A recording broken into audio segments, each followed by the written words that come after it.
Oh my dear. We got snacks.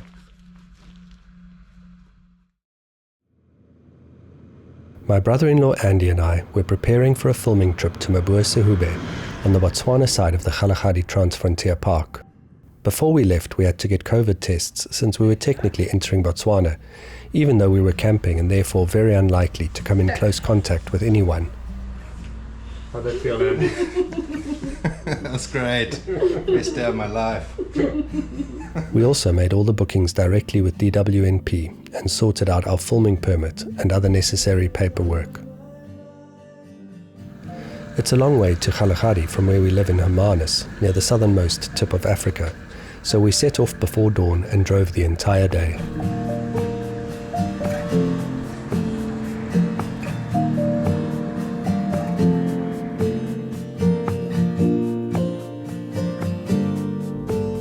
We filled up with water and fuel and a few last-minute supplies in Uppington, then continued to drive into the night. It was too late to enter the park, so we stayed outside and then left early the next morning to be at the Two Rivers Gate when it opened. Morning, Andy. Morning, Rob. On arrival, we had yet another COVID test. Then we let down the tires, engaged the hubs, and entered the park.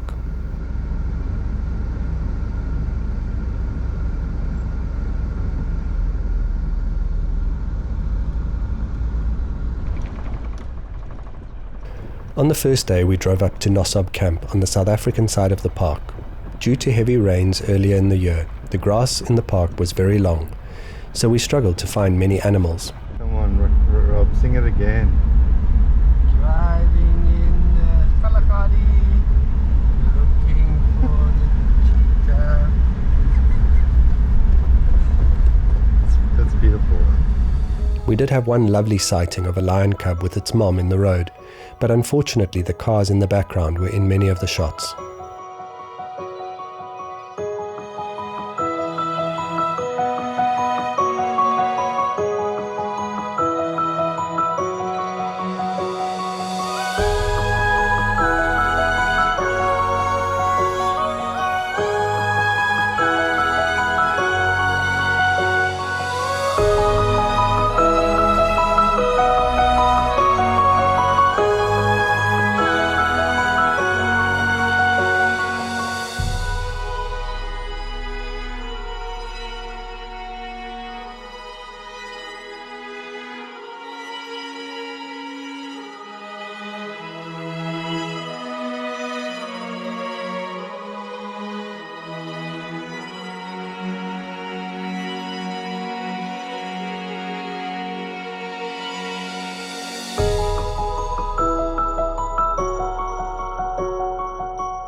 After 2 nights at Nossob, we headed across the border to Mabuasehube.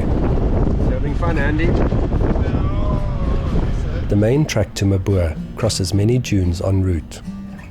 Although the driving was not difficult, the steep parts of the track were quite bumpy due to people with heavier vehicles or harder tires spinning their wheels in the soft sand.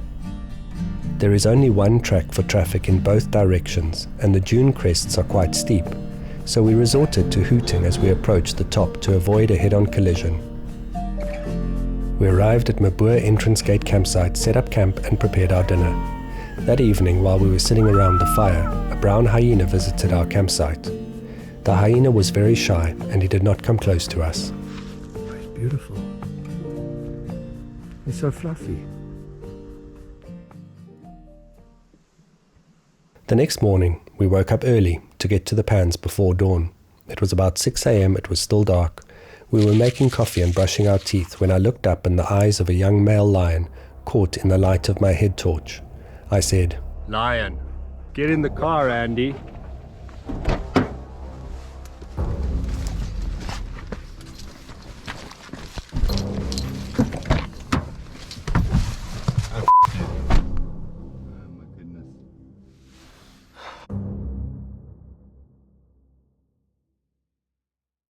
Once we were in the car, I grabbed my camera and started filming. It's in our tent. It's gone in our tent. Oh my goodness. Okay, we've got a lion here. Robbie spotted it about 8 meters away and it's just gone into our tent. My coffee is stuck out there with the lion. Is your boot open? We noticed that the rear doors of the car were open, so we decided to drive a little bit away, jump out, close the doors, and then come back.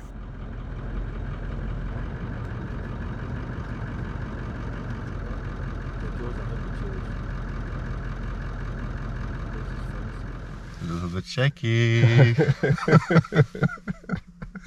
Lion just went into our tent. It was in our tent, and then it came out with Andy's pillow. Now it's sitting under the tree over there, eating the pillow. He's playing with the pillow now. Not very tasty.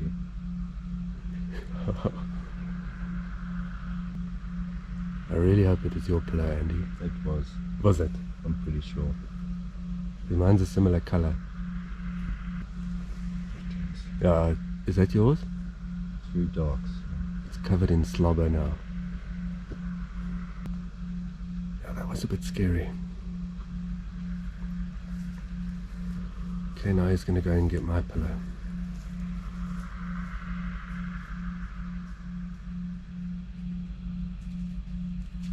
Oh my dear.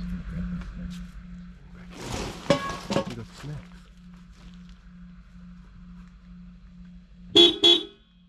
The lion then decided to taste my sleeping bag, which was less amusing, to me at any rate, than Andy's pillow. So we started the car and drove towards the tent, which caused him to drop the sleeping bag and move off a bit. Could you just drive a bit closer maybe? Just keep an eye out for others.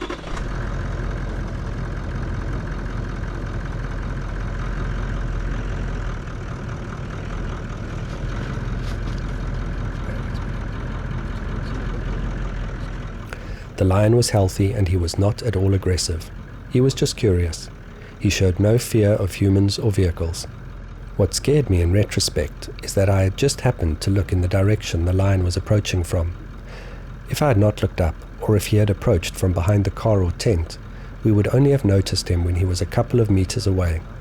If that had happened, I think I would have run away, which would have been a very bad idea.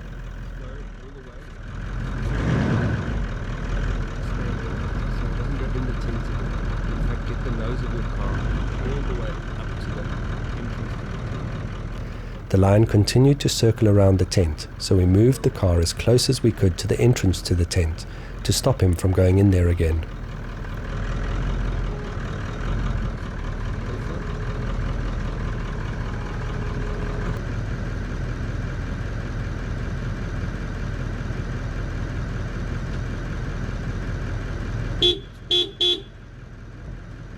While a lion in one's tent is rare, lions commonly enter camps in the Mabua area because uninformed visitors leave taps running or bowls of water out for them, rather than leaving them to live their normal lives in their natural habitat, and this encourages them to visit the unfenced campsites frequently.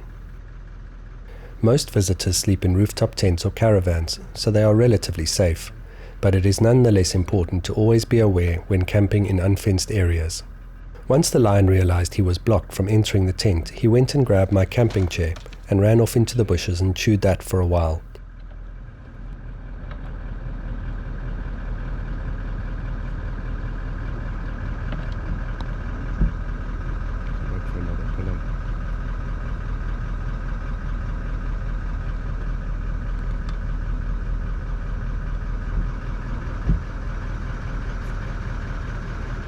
Eventually the lion got bored of playing with our things and moved off into the darkness.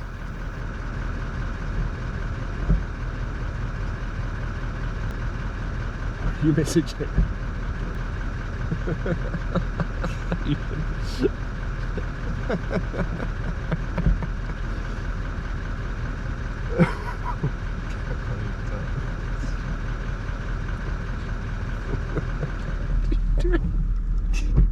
We have a lion in our camp. You're telling your family you love them. No. The grass was long, so we were not sure how far he had gone, so we jumped out of the car, zipped up the tent and went for our morning drive. We came back a few hours later to assess the damage. Here's Andy's pillow. Got a bit of lion slobber on it. Otherwise, absolutely fine.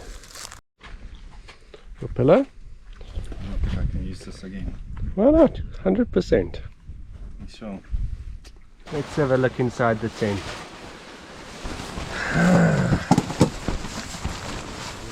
He's ripped my bag open. What?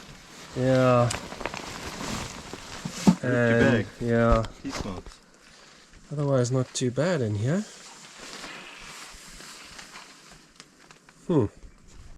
It looks like he's also put his teeth into the outside of the tent, which is a bit worrying. It's not very secure, this.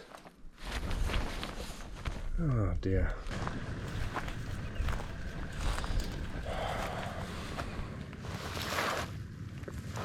Looks like the lion put some holes in our chair.